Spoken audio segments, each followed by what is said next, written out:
Mobile ফোনে পরিচয়, ধীরে ধীরে জমে ওঠে মধুর প্রেম। প্রেমিকা মিম বারবারই জানিয়েছিলেন তিনি ভার্জিন, অবিবাহিতা, একা। সেই কথায় বিশ্বাস করেই প্রেমিক রাসেল স্বপ্ন বুনেছিলেন সুখের সংসারের। ঠিক করেছিলেন একদিন মিমই হবে তার। সেই স্বপ্ন বুকে নিয়েই চুয়াডাঙ্গা থেকে প্রেমিকার সঙ্গে প্রথমবার দেখা করতে যশোরে ছুটে আসেন প্রেমিক রাসেল।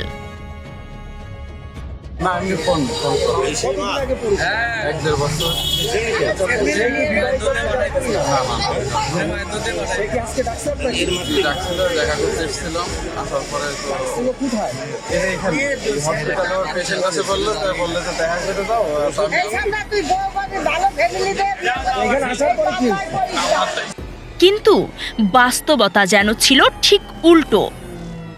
প্রথম দেখাতেই বিধি বাম। প্রেমিক রাসেলের সঙ্গে মিমকে একসঙ্গে দেখে ফেলেন শ্বশুরবাড়ির লোকজন। বেরিয়ে আসে হৃদয় ভাঙা কাহিনী।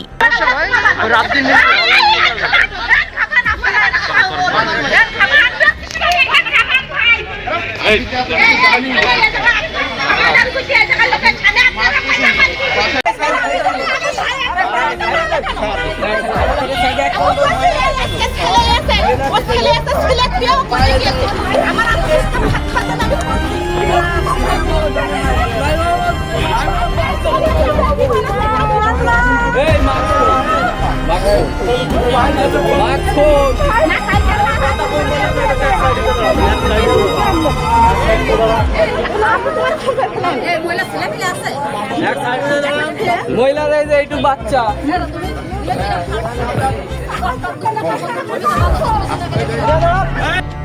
রাসেল জানতে পারেন তার স্বপ্নের নায়িকা আসলে অন্যের ঘরণী।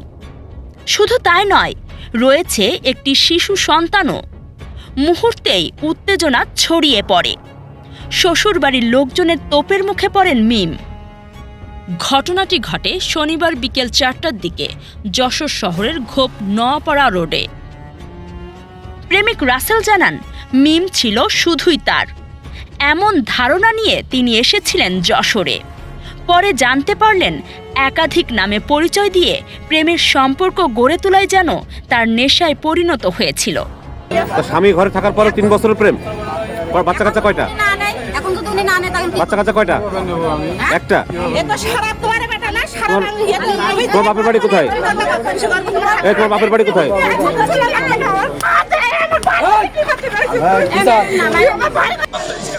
আসার পরে আমি ওর ফোনটা হাতে নিলাম। ফোনটা হাতে নিয়ে দেখি যে অলরেডি 2 থেকে 3টা ছেলের সাথে এই মুহূর্তে কথা বলে। আই লাভ ইউ জান, তুই পান্টো যা আছে।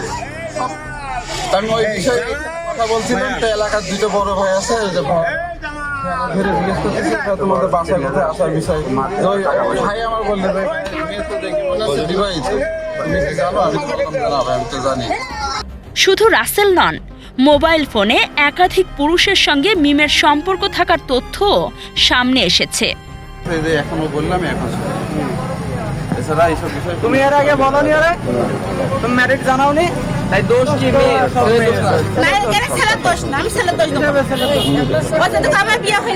ছেলে জানে না, ছেলে জানে না।